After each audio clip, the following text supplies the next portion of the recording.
Well, Vera made me come to Newcastle. We fell in love with Northumberland last year, and then we binge watched the entire Vera series and really felt like coming back, not just for the puffins, but also to check out Newcastle and see what the city was like. I had visions of coming here and exploring the city of Newcastle upon Tyne, as well as the towns and villages of Northumbria, to visit filming locations. For example, when watching Vera Season 10, Episode 4, I shouted at the telly in glee when I recognized a pub that was shown in one of the scenes. The pub was called the Baylor in the show, but I knew it was actually the Blackbird, the pub in Ponteland where we had dinner with our friends Shannon and Carl, and enjoyed a very memorable sticky toffee pudding, which I've referenced in prior videos. Our schedule didn't really allow for a full Vera Filming Destinations DIY tour, but we did have a fabulous explore around the city of Newcastle and surrounding areas. Join us for this tour of the interesting places we visited, including a fabulous park, an open moor, a fairground, a cathedral, beautiful bridges and city streets, and of course, a bit of food along the way. When we asked locals what destination in Newcastle was an absolute must-visit, we repeatedly heard Jesmond, Dene. So it was our first stop. Come to find out, the park was created by our old friend Lord William Armstrong and his wife Margaret. They were given some land in the Dene as a wedding gift. Must be nice, right?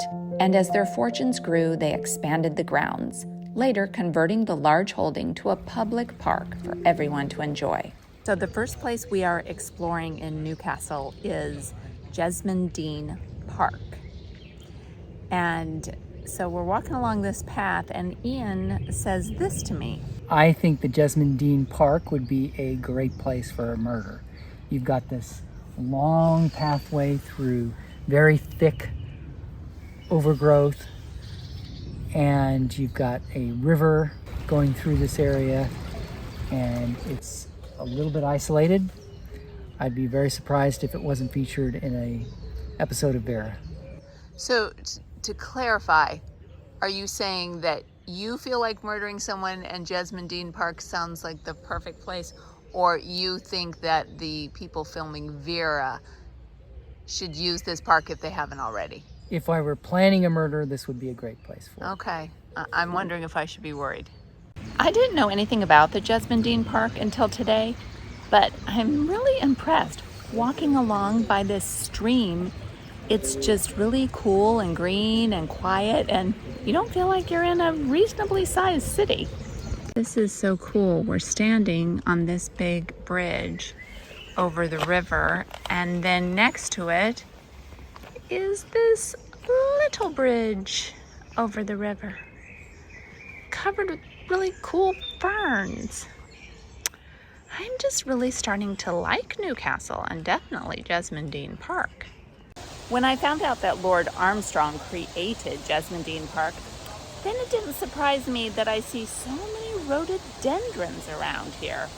Because we've been to Craigside and we know what they were like, those Armstrongs.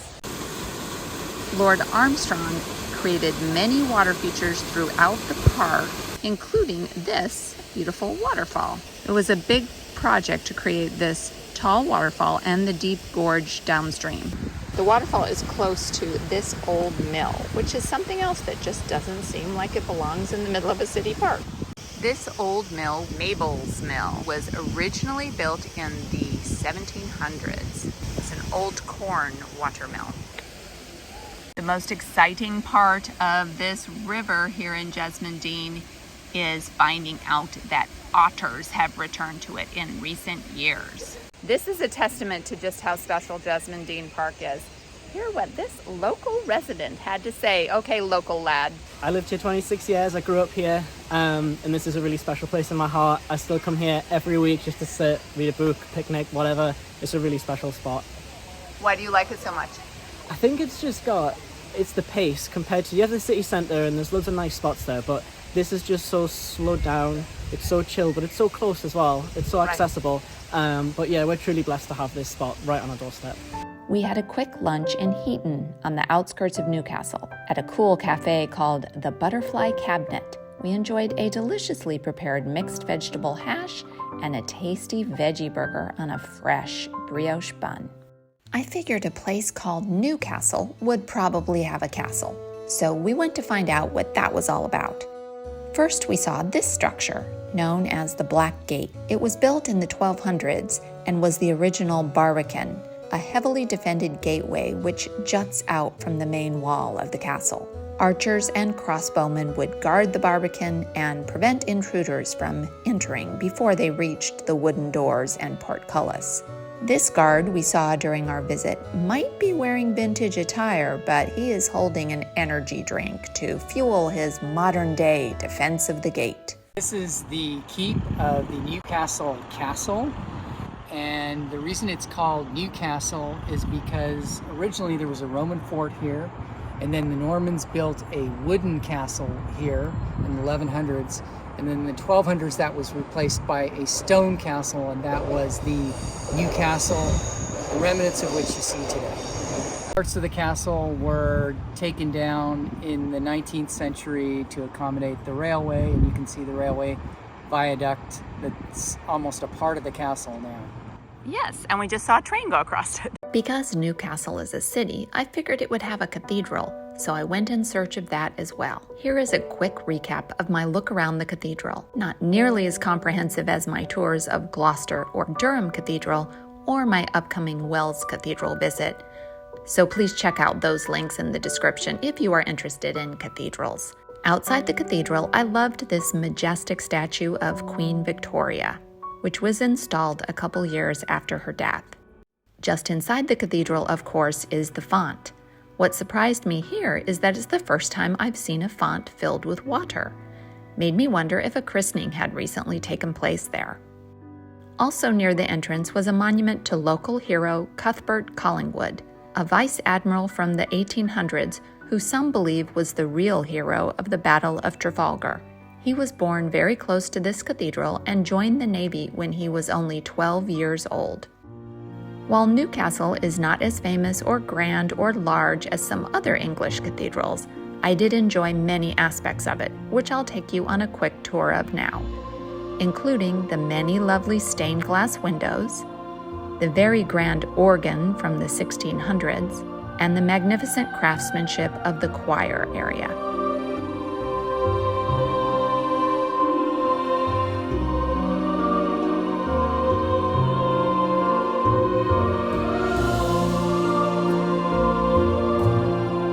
This cathedral honors St. Nicholas, who was born around the year 270 AD. He is most well known as St. Nick or Santa Claus.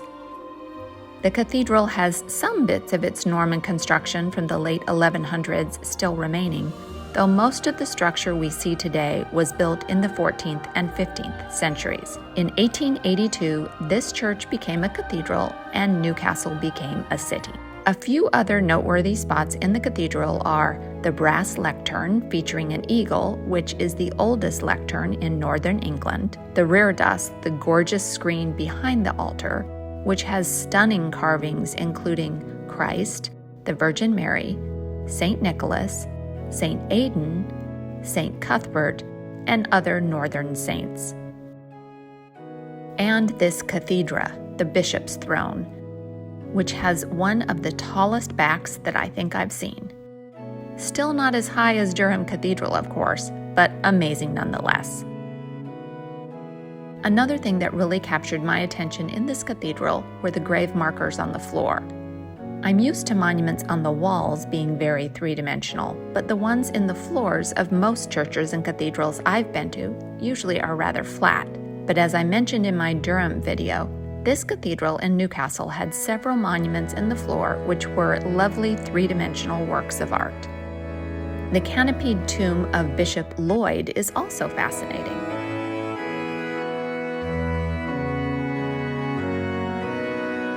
I liked the carved angels at his feet.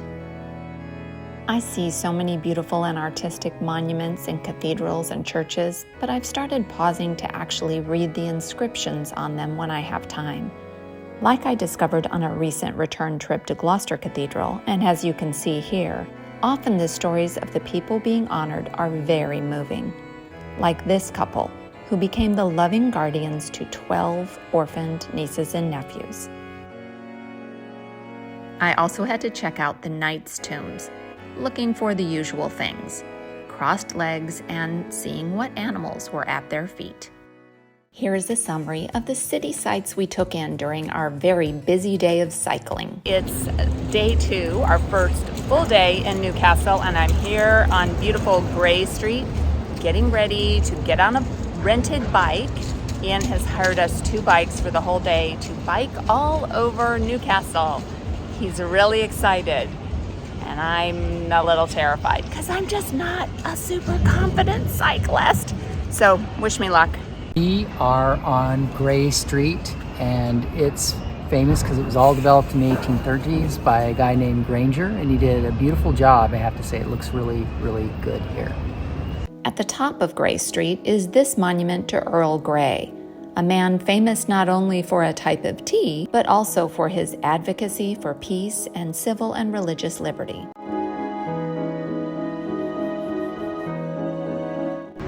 Let's check out the Central Arcade. An Edwardian arcade built in 1906. Oh my goodness.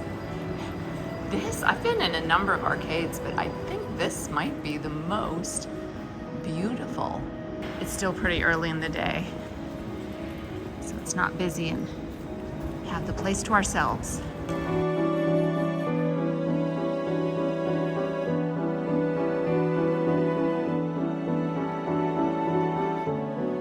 Now we head down to the riverside, looking out for many famous Newcastle bridges along the way to the cycle hire. Next to our cycle hire was this old fish market building, which I thought had the most amazing entrance. Here next to the Tyne River is where we rented our bicycles for the day from this building here. And I'm about to show you the inside, which was very surprising. Years ago was the old coroners. So the bodies used to get brought in, and they're talking sealed off, but the bodies used to come in from the Tyne and get brought in here. People that were fished out of the river? Yes, exactly, yeah. Oh my word, I didn't know that I was walking into a real life Sherlock Holmes scene here. I can't show you upstairs. Basically each floor is like a different sort of period. Did they have refrigerated things for bodies? Did they have No, they would have Like done. a morgue? I think they would have done here in this part here. This kind of feels like a morgue. Yeah. It's very They would have cold done, in here. And here's the former coroner's court in the building above the morgue I just visited below.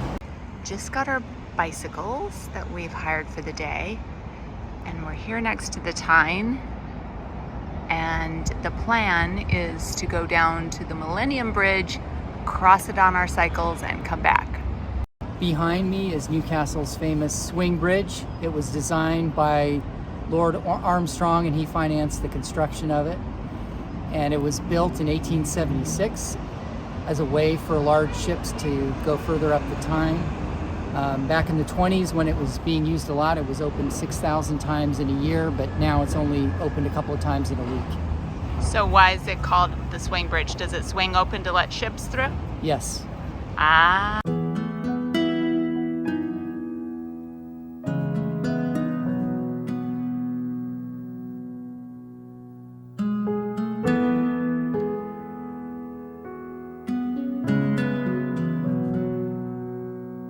Newcastle has some clever restaurant names I enjoyed, like Sushimi Rollin and Cappuccino as the name for the cat cafe. Look at these charming cats inside. Aren't they lovely?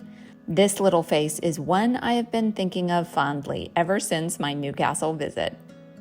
I frequently scream for pizza, so I was sad I didn't have the chance to eat dinner here. But this Riverside Cafe had my favorite name of all, the key ingredient. You'll hear more about the Naked Deli at the end of this video. And then this pub had the best name ever, since our eldest son is named Trent. Here in the Quayside area is the Newcastle Courts and Magistrates Office. I feel certain I've seen this building in at least one episode of Vera. Well, everyone I knew in Newcastle was telling me about the Hoppings, which is this huge fun fair that's starting tomorrow afternoon. We're actually not going to come because amusement parks are not my thing, or carnival rides, not my thing, and neither is British fudge, but I think it's big fun for people who are into that kind of thing. Let me show you a quick view of it. And I do need to point out that this Hoppings was in an episode of Vera. Home of candy floss, AKA cotton candy. So if my family were here, here's what we'd want to go to. The Nutella house, where they serve waffles and crepes.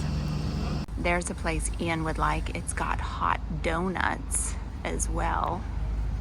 And then we've got all kinds of rides, including, so if I were gonna ride a ride, it would need to be this one over here. This is about my speed. I would choose this little mini here with the Union flags on it. Yeah, that's mine. I'll tell you what I would not do. Look at this. Implement of torture and terror. That's just horrible. As is this thing over here. I mean, who does this kind of thing for fun? I don't get it. And then if you're a big fan of Whiplash, this is the place to come. Too bad I'm not going to be here tomorrow to have the chance to have some Texas smoked meat I've been missing so much. Just kidding. Okay, the Hoppings is now looking like the county fair in someplace in Iowa, because check this out. Here's the fairground with all of the carnival rides and amusements and food and whatnot. And then there's this fence. And then there's all these cows. A big field full of cattle. It's so awesome. This cow agreed to be in a selfie with me. I've nearly crashed my bike several times trying to film or take photos whilst biking through the Town Moor. Ian is doing the same as me, trying to get the ultimate photo of the cows crossing the bike path. Oh, here, I think I've got it. Yep, this is the one. Here in front of Newcastle University is this really cool floral display of the Union flag in an oval. I think this is the most beautiful war memorial I've seen outside of London. Oh, and it's got a 70 display in flowers at the bottom for the Jubilee. This is the castle stairs. And Ian and I just carried these bikes down these stairs. This is only part of them. There's another whole bunch of stairs beyond this. It was not pretty, but I survived. Oh, look, I found a magenta tunnel in Newcastle.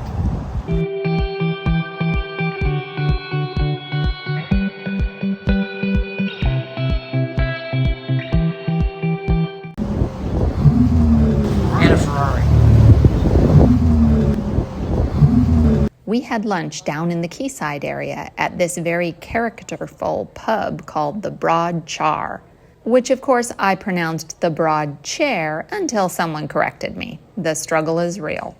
This is a place that local subscriber Greg recommended, and we were joined at lunch by local subscriber Boppy. How comforting to know that they serve proper food.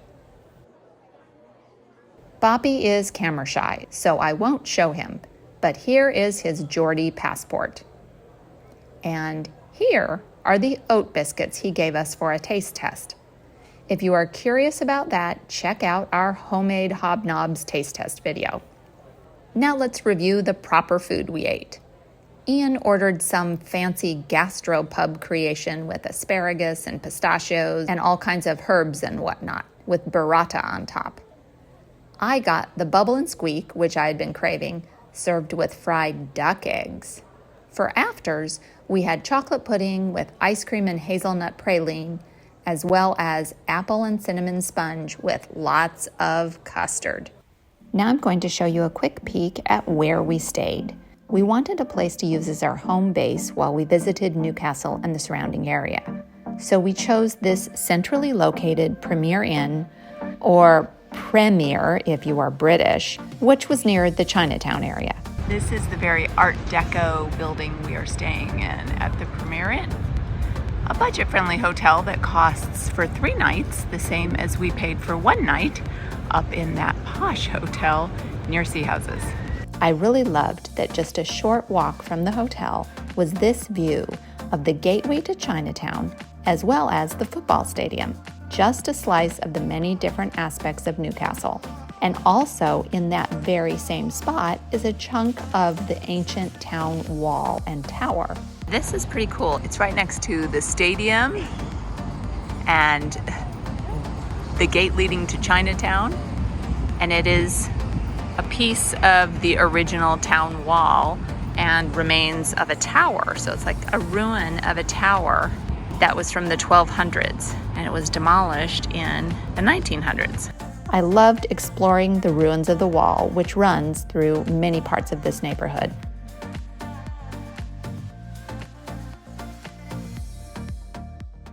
This tower shows you how there are 2 types of stone that were used in building fortifications and a lot of other things. That is, we've got the dressed stone. That's the stone that's on the surface and is cut into blocks. And then That's what you see from the outside. And then there's the rubble stone, or the infill, that goes between the layers of dressed stone. And that's just basically uncut rocks. And we learned about this in our Broadway video from the Cotswolds when we saw that chap building a stacked stone wall, because I didn't know anything about that. Here, you knew it all the time. You were holding out on me. Here is a wee wander through the Grainger Market on a Saturday morning. I am just including footage of the things I found most interesting or unusual, such as Newcastle specialties like peas pudding, or things I just don't think I'd see at my local market in Texas. We have a lot of cows in Texas, but I've never seen cow heel at the butcher.